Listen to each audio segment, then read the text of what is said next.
안녕하세요. 당신의 보다 나은 내일을 위해 오늘 당신의 투자를 반올림하세요. 투자 반올림의 이수진입니다.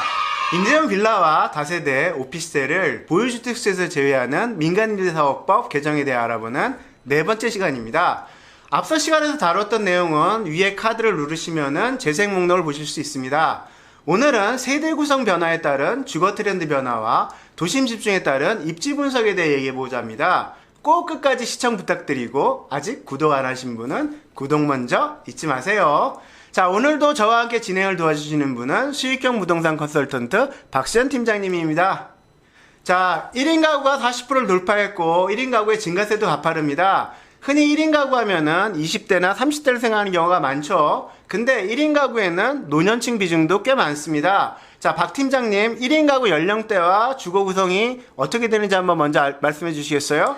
네, 2020년 인구 통계로 보면 20대가 19.1%로 가장 많고 30대가 16.8%, 40대가 13.6%, 50대가 15.6%, 60대 이상의 노년층이 34% 정도를 차지하고 있습니다. 1인 가구 구성 사유는 학업 직장이 24.4%, 배우자 사망이 23.4%, 혼자 살고 싶어서가 16.2% 순위입니다. 아, 혼자 살고 싶어서라. 참 부럽네요. 이혼도 좀 될 것 같은데요? 네, 이혼도 15.6%를 차지합니다. 주거 형태로는 단독주택이 44%, 아파트가 32%, 연립 다세대가 11.3%입니다. 주거 면적으로는 절반 정도가 40제곱미터 이하에 거주합니다.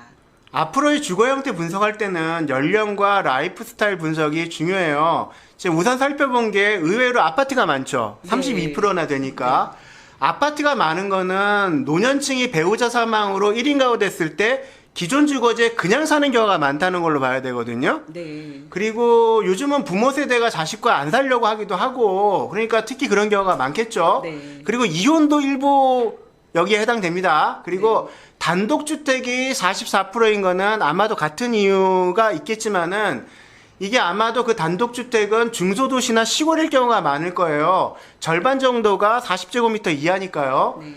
40제곱미터 이하는 아파트보다 주택이 더 많다고 봐야 되거든요. 집의 크기나 노후도를 보면 그만큼 1인 가구 주거가 취약하다고 볼 수도 있는 거고요. 그리고 반대로 1인 가구 주거하기에는 그다지 큰 평형이 필요하지 않는다라는 것에 대해 생각해 볼 수도 있을 것 같아요. 지금 학교 출산율이 0%인 인구절벽 시대거든요. 신생아 출산율이 낮고 고령사회가 되면서 1인 가구는 아직 앞으로 더 늘어날 수뿐이 없어요. 자, 독립하는 직장인 1인 가구도 있겠지만 비혼을 선택하는 사람도 늘고 있고요. 노년 1인 가구는 더 늘어나겠죠. 예를 들어서 13.6%인 40대 1인 가구가 50대가 된다고 해서 1인 가구로 벗어날 것 같지도 않고요. 나이가 들면 그 수는 누적되어 갈 수뿐이 없거든요. 주거 분석에서 인구가 왜 중요하냐면은 인구가 줄어들고 고령화 사회가 될수록 지방은 소멸되고 도심으로 집중화가 더 심화된다고 봐야 되거든요. 네, 말씀하신 대로 대한민국은 이미 2000년에 고령화 사회로 접어들었고 현재 전체 시군구 229곳 중 40%가량이 소멸 위기입니다. 그런데 수도권 집중화는 높아져서 국내 전체 인구 약 5183만 명의 절반가량인 2309만 명이 서울 경기 지역에 모여 있습니다.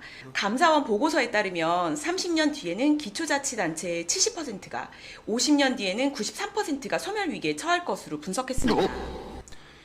이게 수도권 집중이 높기는 높네요. 근데 사실 서울의 인구 집중 말고 경기도는 사실 땅 넓은 데도 많아요. 네. 파주도 경기도고 네. 포천도 경기도거든요. 네. 그럼 사실 사람들 선호 높은 지역의 집중도는 그보다 훨씬 더 높다고 봐야 되거든요. 네. 자, 인구 감소로 인해서 도시 집중이 심해지는 건 세계적 추세예요. 네. 농촌을 살린다고 돈 쏟아붓고 있는데 사실 그걸로 될 일은 저는 아니라고 봐요. 네. 포기할 건 포기해야 된다고 보고요. 한국보다 먼저 초고령화 사회에 접어든 일본의 경우에서도 도쿄 외곽은 빈집들로 사회 문제가 심각하거든요. 근데 도심은 연일 초고층 빌딩이 올라가고 있어요. 그리고 개발되고 있거든요. 젊은 직장인들이 회사 가까운 주거지를 선호하게 되고 이건 단순히 출퇴근 시간뿐만 아니라 회사에 타가소나 어린이집 같은 보육시설이 잘 되어 있거든요. 그렇다 보니까 회사 옆에 살아야 되는 거죠. 네. 그리고 노인이 되면 아프잖아요. 네. 아프면은 병원도 자주 가야 되고 내 건강 관리를 위해서 헬스케어도 쉽게 받을 수 있는 도심을 선호하게 되거든요. 네. 제가 예전에 충격적으로 봤던 기사가 2019년도 중앙일보 기사였어요. 런던의 살인적 집값 때문에 배에서 사는 청춘들이 늘고 있다는 기사였거든요. 런던 집값이 어느 정도냐면요. 얼마 전에 그 런던의 2평 원룸이 화제가 된 적이 있어요. 주방과 화장실도 없는 2.1평 원룸 월세가 130만 원이랍니다. 우리나라 고시원도 화장실은 있거든요. 자, 근데 왜 배에서 살아도 런던 젊은이들은 런던을 못 떠날까? 그걸 한번 생각해 본 적이 있어요. 왜냐하면 그곳에 양질의 직장과 내가 필요한 생활 인프라가 있기 때문인 거죠. 네, 그렇죠. 저도 기억나는 기사가 있는데요. 평민과 결혼한 일본의 마코 전 공주 기사가 화제된 적이 있는데요. 마코 전 공주의 뉴욕 원룸 신혼집 월세가 570만 원이라고 합니다. 그곳에 침실 2개의 투룸 월세는 840만 원이라고 하죠. 아무리 피트니스 등 커뮤니티 시설이 잘 갖춰졌다고 해도 그 돈을 주고 왜 원룸에 살까? 그 이유는 뉴욕 맨하튼에 살기 위해서죠. 일자리와 내가 필요한 편의시설이 그곳에 다 있기 때문이죠. 마코 공주 얘기하니까 생각난 건데 그 남편이 변호 시험 또 떨어졌다고 하더라고요. 공부는 잘 못하나 봐. 자, 그러면은 서울도 세계적인 도시거든요. 세계 도시 종합 경쟁력 순위 8위가 서울이에요. 네. 그것도 예전에 6위까지 갔다 좀 떨어진 거예요. 네. 그러면은 서울에서 그런 곳은 어딜까? 생각해보면 강남이더라고요. 네. 음아파트가 40년 동안 100배 올랐다고 하지만은 이 음아파트 자체는 생활하기 힘들 정도로 낡아졌거든요.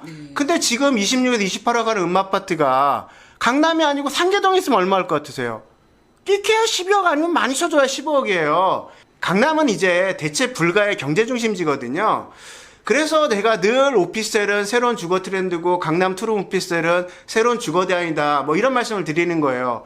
생각해보세요. 1인 가구 증가하고 1인 가구에게 방의 숫자나 놀이터가 중요한 거 아니거든요. 직장까지 거리가 가깝고 도심 라이프를 누릴 수 있는 입지가 더 중요한 거죠. 네. 그건 젊은 직장인뿐만 아니라 노년층도 그래요.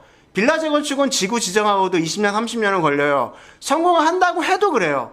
그 중간에 엎어지는 경우도 많고요. 네. 근데 앞으로 빌라는 점차 멸실될 수뿐이 없다라는 거죠. 팀장님 지금 현재 강남에 투룸 분양하시죠? 어떻게 잘 되세요? 예, 솔직히 불티나게 나가지는 않아요. 그 역세권 위치고 1분 거리거든요. 네. 그리고 개발 호재도 많고 주변 분양 오피스랑 비교하면 분양가도 제일 싸요. 모든 것에서 조건이 좋긴 한데 이 14평 투룸이 11억에서 10억 정도 하니까 이 고객들이 총액에서 부담을 느끼시는 것 같아요. 네. 오피스텔 분양가가 아시지만 최근 몇 년 사이 급격히 올랐잖아요. 거의 2년 동안 한 50% 정도 올라갔거든요. 네. 이러다 보니까 아직 눈높이가 안 맞는 것 같다는 생각도 들고. 근데 과거 경험에서 미래를 예측한다면은 지금 강남에서 투룸을 사야 되거든요. 그리고 분양가는 내일이 되면 또 올라요. 네. 오늘이 제일 쌉니다. 네. 2년 뒤에 돌이켜보면 쌌구나 싶지만 다시 살 수는 없거든요. 네. 그리고 이거는 무엇보다 전매가 됩니다. 네. 자, 말 나온 김에 더 칸톤 서초 소기 유튜브는 위에 카드 누르시면요. 확인할 수 있습니다. 자, 다시 본론으로 돌아와서 집값 하락론자들이 하는 대표적 주장이 인구 감소거든요. 인구가 줄어드니까 집이 남아줄 수뿐이 없다. 그러니 장기적으로 집값은 하락한다. 어떻게 생각하세요?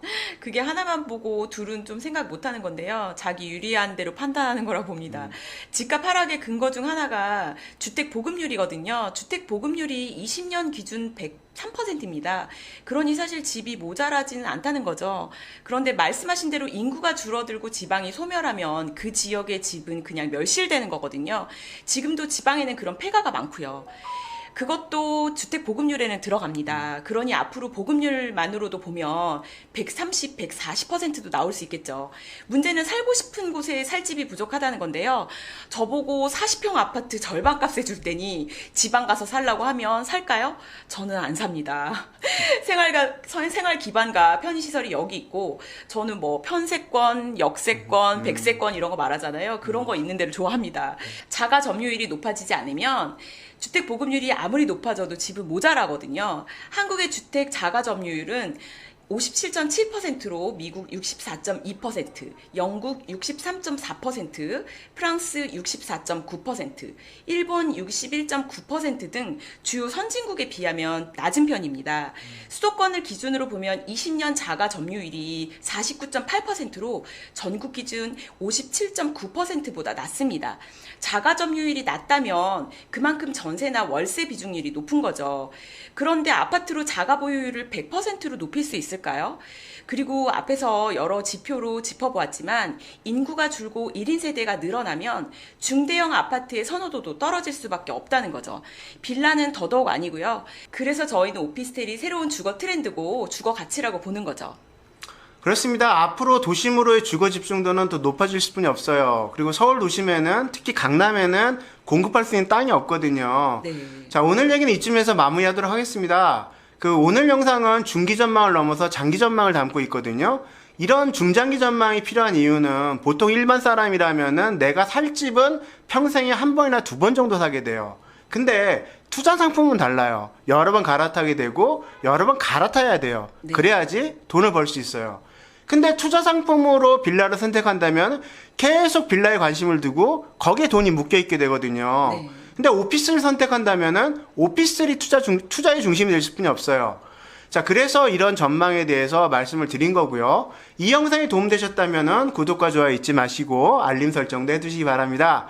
자, 긴 시간 수고해주신 박수현 팀장님 감사드리고 당신의 보다 나은 내일을 위해 오늘 당신의 투자를 반올림하세요. 지금까지 투자반올림이었습니다. 감사합니다.